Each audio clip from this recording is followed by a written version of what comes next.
Polity के कुछ basics या न्यूज़ करंट अफेयर्स कुछ भी बोल सकते हो। सबसे पहले world bank report 2024 the middle income trap. Basic idea क्या था इसका, बहुत सारी कंट्रीज़ जो हैं वो पुअर से मिडिल इनकम पर पहुंच जाती है, बट मिडिल इनकम से वो रिच बन नहीं पाती, डेवलप्ड कंट्रीज़ नहीं बन पाती। इसको कहते हैं मिडिल इनकम ट्रैप। ये क्यों होता है? क्योंकि देखो इनिशियली क्या होता है, जो कंट्रीज़ हैं वो इंफ्रास्ट्रक्चर में इन्वेस्ट करती है, चीप लेबर में इन्वेस्ट करती है, बट इसलिए उनकी जो इकोनॉमी है वो इंक्रीज़ होती है।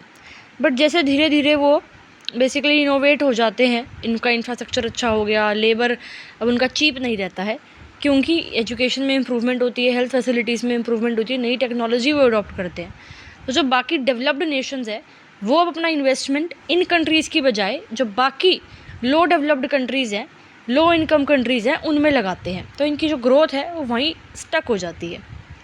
ठीक है, तो रिपोर्ट बोलती है कि एजुकेशनल स्किल्स में इन्वेस्ट करना और इनोवेशन और टेक्नोलॉजी के यूज़ को एंकरेज करना, गवर्नमेंट पॉलिसीज़ और इंस्टीट्यूशंस को अगर इम्प्रूव करें तो ये जो कंट्रीज़ हैं इस मिडिल इनकम ट्रैप से बाहर आ सकती हैं, जैसे साउथ कोरिया ने भी ये चीज़ करी थी। दूसरा है UNICEF prospects for children in 2025। तो मेन कंसर्न क्या है, चिल्ड्रन जो वर्ल्ड वाइड हैं वो क्लाइमेट चेंज के चैलेंजेस को, कन्फ्लिक्ट्स को, इकोनॉमिक स्टेबिलिटी को झेलते हैं। क्राइसिस जो हैं वो इंटरकनेक्टेड हैं और वो लोग चिल्ड्रन की हेल्थ, एजुकेशन और सेफ्टी को भी इम्पैक्ट करते हैं। अगर हम हेल्थ केयर और एजुकेशन सिस्टम को अपने देश में अच्छे से प्रोटेक्ट करें तो वो चिल्ड्रन को प्रोटेक्ट कर सकते हैं। क्लाइमेट चेंज को हमें टैकल करना पड़ेगा और चिल्ड्रन की सेफ्टी और राइट को इंश्योर करना पड़ेगा। मान लो अगर एरिया प्रोन टू फ्लड्स है तो स्कूल को हम हायर ग्राउंड पे बना सकते हैं जिससे एजुकेशन में कोई रुकावट ना आए। फिर है world university rankings by subject 2025। इसका क्या पर्पस था? यूनिवर्सिटी को रैंक करना वर्ल्ड में स्पेसिफिक सब्जेक्ट्स के बेस्ड पर, कि इंजीनियरिंग में कौन सी यूनिवर्सिटी की टॉप रैंक है, मेडिसिन में कौन सी यूनिवर्सिटी की टॉप रैंक है, आर्ट्स में कौन सी यूनिवर्सिटी की टॉप रैंक है, एक्सेट्रा। और ये कैसे करते हैं? एकेडमिक रेपुटेशन इवेल्यूएट की जाती है किसी एक यूनिवर्सिटी की, रिसर्च आउटपुट कितना है, एम्प्लॉयर रेपुटेशन क्या है, ये सब चीज़ें। ये मैटर क्यों करता है? स्टूडेंट्स जो हैं वो अपनी चोज़न फील्ड के रिस्पेक्ट में बेस्ट यूनिवर्सिटीज़ चूज़ कर सकते हैं और यूनिवर्सिटीज़ को एंकरेज भी करता है कि उन्हें टॉप रैंक चाहिए तो वो अपनी क्वालिटी को जो है इम्प्रूव भी करेंगे। फिर है devolution index, status of devolution to panchayats in states 2024। ये क्या है?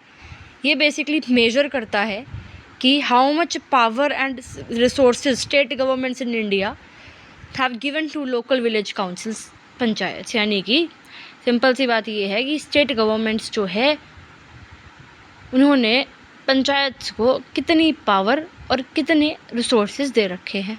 ये इम्पॉर्टेंट क्यों है? इससे पता लगता है कि एम्पावर्ड पंचायत जो हैं वो खुद के डिसीजंस खुद ले पा रही हैं या स्टेट का कंट्रोल है, क्या चीज़ें हैं। ग्रास रूट लेवल की डेमोक्रेसी और डेवलपमेंट प्रमोट होती है बेसिकली। और की फाइंडिंग्स क्या है इस रिपोर्ट की? कुछ स्टेट्स जो हैं वो अच्छी तरह से उन्होंने पावर को डिवॉल्व किया है, यानी कि पंचायत को पावर दी है, लेकिन कुछ उन्हें नहीं दे पाई। ठीक है, और एरियाज़ मतलब जहाँ पंचायत की उन्होंने स्टडी करी तो उन्होंने देखा कि वहाँ पे कितनी फाइनेंशियल ऑटोनॉमी है, खुद डिसीजंस ले पा रहे हैं नहीं, पंचायत का कितना एडमिनिस्ट्रेटिव होल्ड है वहाँ पर, कितना नहीं। ठीक है, अगर एक पंचायत पे एडिक्वेट फंड्स हैं तो अथॉरिटी जो है वो खुद से अपनी मर्ज़ी से बिना स्टेट गवर्नमेंट में ज़्यादा कंसल्ट करे लोकल रोड्स को इम्प्रूव करवा सकती है, वाटर रिसोर्सेज को मैनेज कर सकते हैं स्टेट अप्रूवल के बिना।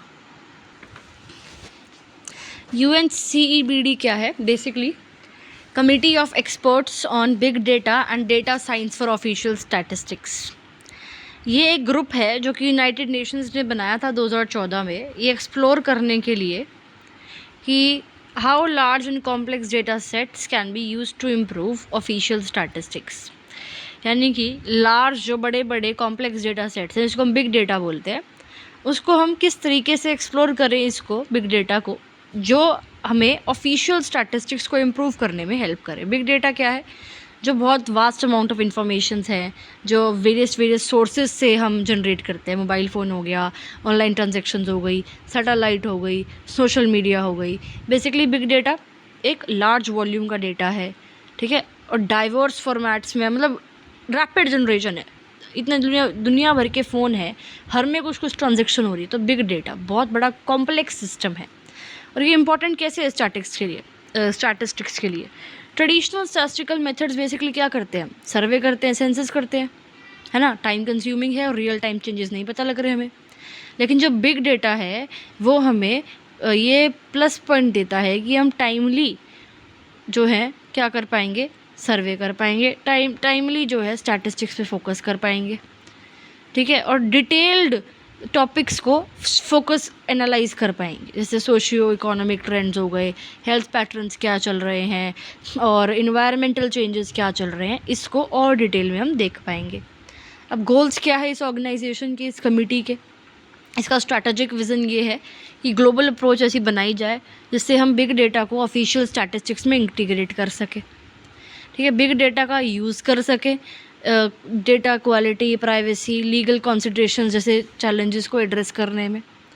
कैपेसिटी बिल्डिंग है इसका एक मेन गोल कि कंट्रीज़ को सपोर्ट करें, नेसेसरी स्किल्स और इंफ्रास्ट्रक्चर बनाए वो अपने देश में, वो वाली कंट्रीज़, और बिग डेटा इफेक्टिवली यूटिलाइज़ करें। Policy formation, application